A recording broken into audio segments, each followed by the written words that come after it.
મિત્રો જય દ્વારકાધીશ, જય મુરલીધર। હવે એક વિડીયો એવો આવ્યો છે, હવે ઈ નેતા કેમાં હોય, કોણ હોય ભગવાન જાણે। બોલો, ઈ પબ્લિક સામે કંઈક વાત કરતા કરતા ગાળું બોલ્યા।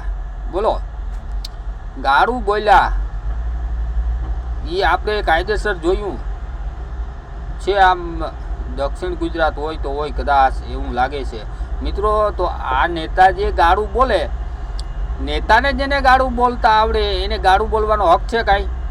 જો નેતા ગાળું બોલે તો પછી પબ્લિક શું કરે એની સામે? એટલે મિત્રો વિચારો, થોડુંક ધ્યાન આપો।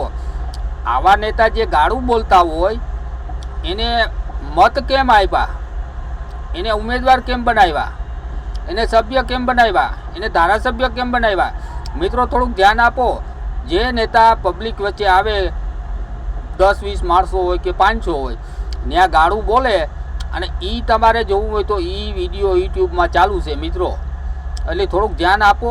આવા નેતાઓને તમે મત આપ્યા, મેં પણ આપ્યા, તો એ ગાળું બોલે એમ હાલે જાહેરમાં? એટલે મિત્રો થોડુંક ધ્યાન આપો।